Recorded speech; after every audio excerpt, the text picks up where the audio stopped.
What's common between a tangled pair of earphones, an extremely messy room, and a pot of swirling ink? Disorder, nature's default setting. This measure of randomness is called entropy, which has its humble origins in thermodynamics, to define a unit of dissipated energy and explain why heat engines could not achieve 100% efficiency. But what about the order we observe in nature? It seems counterintuitive, but this is also because of entropy. This leads to our first connection, entropy and the universe. To cite the example of soap, this snapshot looks very random, but water is not really free to move anywhere it likes to because it is forced to interact with each soap molecule.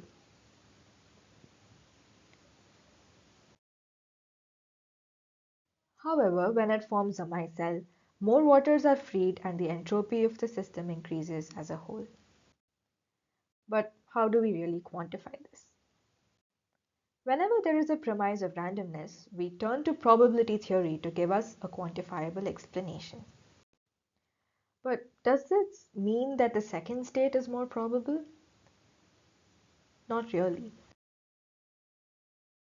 Although the actual principles behind this are complicated, each of these snapshots, or rather microstates, are equally probable. The high entropy of water in the second case just means that there are more number of arrangements possible. Let's look at a simpler example first. If we take a fair coin toss experiment, as we increase the number of coin tosses, we have more combinations or multiplicities for heads equals tails, compared to just one combination of getting all heads. Ludwig Boltzmann connected this entropy to multiplicities in his famous equation S equals K ln W. We can generalize this to the Shannon entropy to express multiplicity in terms of probabilities. And this definition makes it very useful if we want to derive the probabilities of states that drive a system towards maximum entropy. So we can define an optimization problem as follows, with a constraint that all probabilities sum up to 1. Doing the whole math of using Lagrangian multipliers and equating the gradient to 0, we get pi equals 1 by n. In this example, we find all states to be equally likely or all states to have the same energy. However,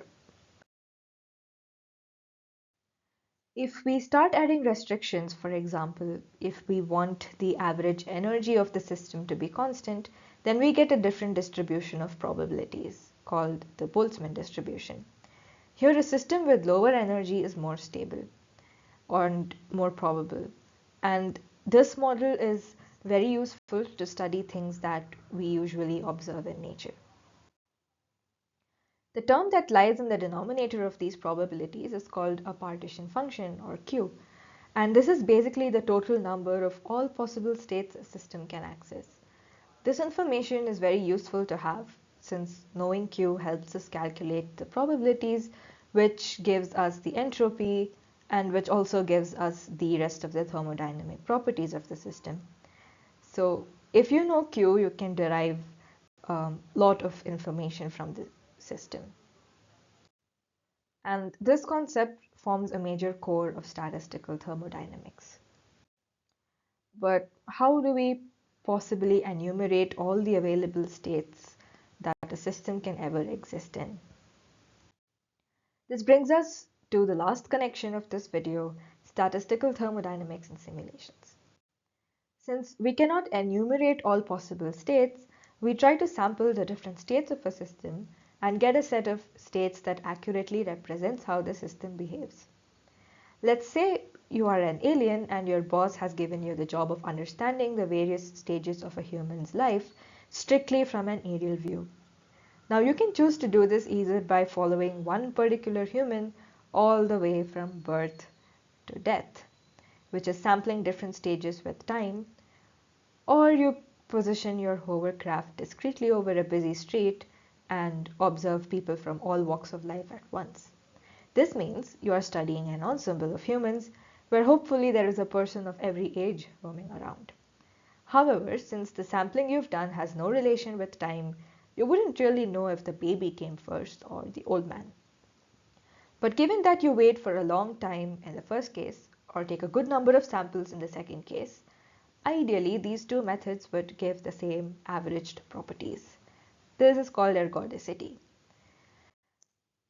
So if we want to simulate our soap example, we can simulate it as individual molecules bound by some physical principles and integrate these equations with respect to time to get positions and velocities.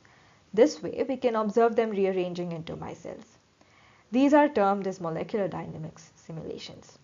In Monte Carlo simulations, on the other hand, we randomly change positions in sample states based on relative energy changes between the previous state and the current state. With better models to capture essential dynamics, better statistical techniques to sample states, and good computational power, these methods would give us an edge over understanding how molecules work, or rather jiggle and wiggle in Feynman's words. And that is a wrap.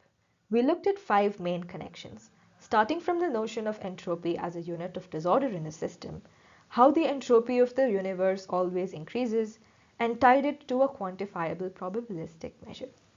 We then looked at partition functions and how they formed the central theme of statistical thermodynamics, and how we could turn to simulations to sample various systems better. Thank you, and hope this video was interesting and insightful.